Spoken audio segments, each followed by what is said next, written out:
Yeah,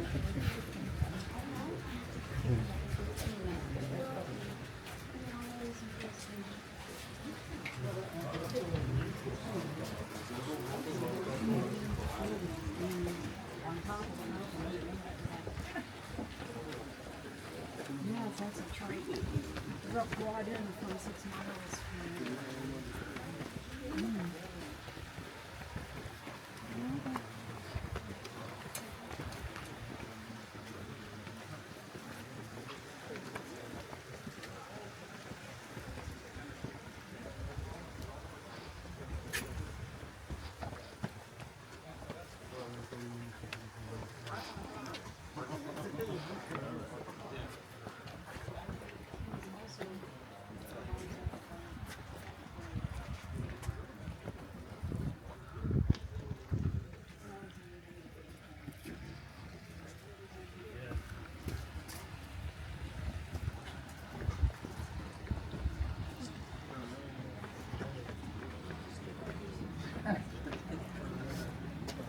from gallons or something.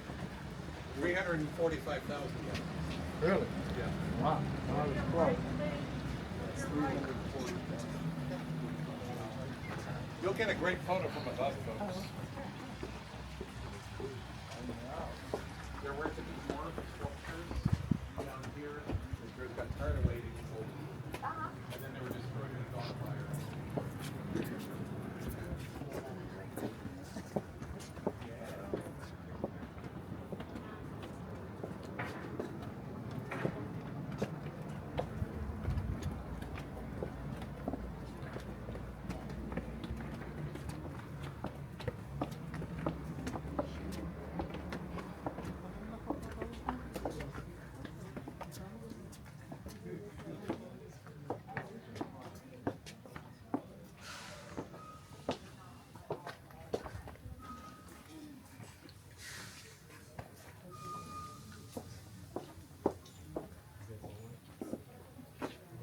I did have a question about who gets to swim in the pool.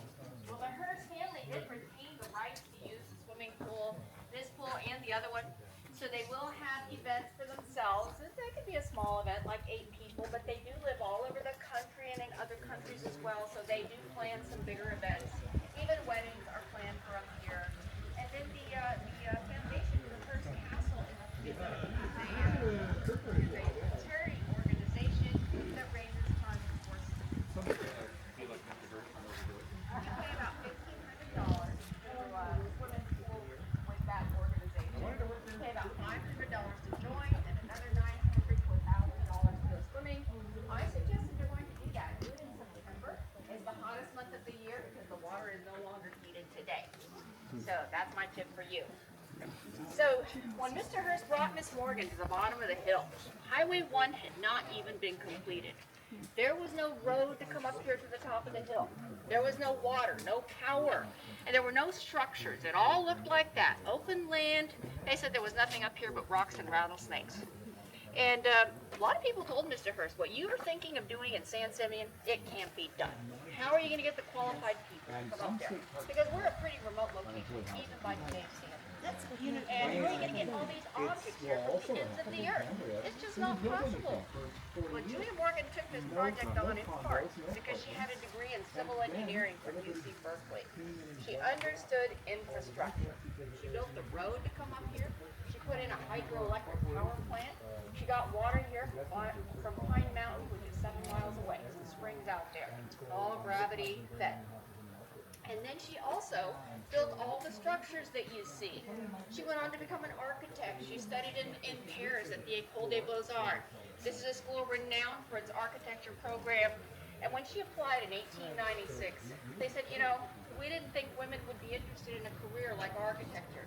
This school had been around since the mid-1600s, and they never allowed women in at all. But 1896, they decided they were going to think about having women enter the school. She tries, and they say, well, no, not architecture, but we'll let you sit for the exam. So she does. She places number 42 out of 376 applicants. Pretty good score, right? They don't let her in. They have another rule. They have to be, they only take the first 30. So she doesn't get in that first year. So she spends her time brushing up on her French. She gets that metric system down pat. And she is also working for a local architect in his workshop. She is one of many interns, and of course she's the only woman. And those guys, they don't like her, they don't want her. She's an American, and she's a woman. So they're hazing her, they're dumping water on her, and harassing her. Well, she lives through that. They do not dissuade her. And she takes that exam the 4th time where she places number 13 on the list. Now the government says, well, we have to let her in. Her grades are just too good. And they probably fudge the numbers on the other exams. That's what we're told.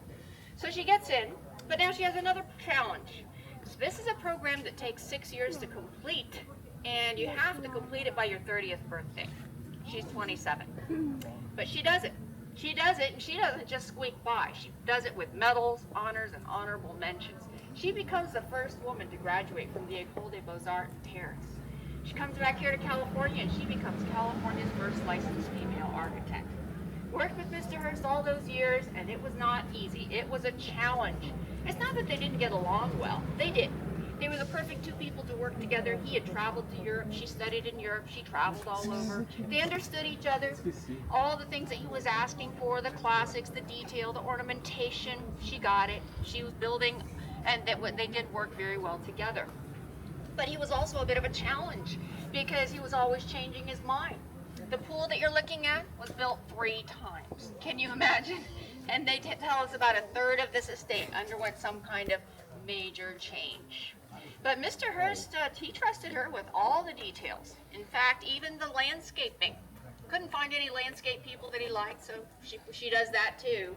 He loved the Italian gardens and how they set off the structures. He said they created a harmonious whole. She imported the cypress trees, Italian cypress trees, palm trees over here. She imported all the flowers in the gardens that we will see in just a minute. So we're going to take a walk right now through the gardens to visit the oldest art here on the hilltop. And any questions? Oh, I had one question. Did Julia Morgan live here? She did not. She lived in San Francisco. That's where her offices were. And so she would come here about 2 times a month. She made 600 trips here to San Simeon during those 28 years. Any other questions? Do you think this was her only project? This is project number 503 out of over 700 building projects in her lifetime. And I think maybe the secret to her success was what one of her workers said, worked with her in her office, that she existed on coffee with chocolate. All right, let's take a walk through the gardens. We're going to head up this way. Okay, we're going to head this way.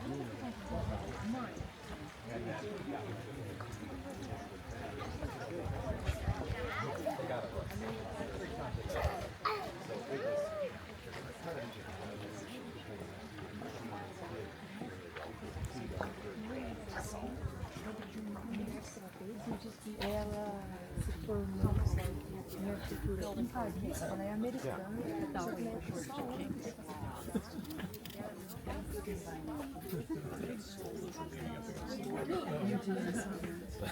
So you're the one. I don't think we should hang out like that.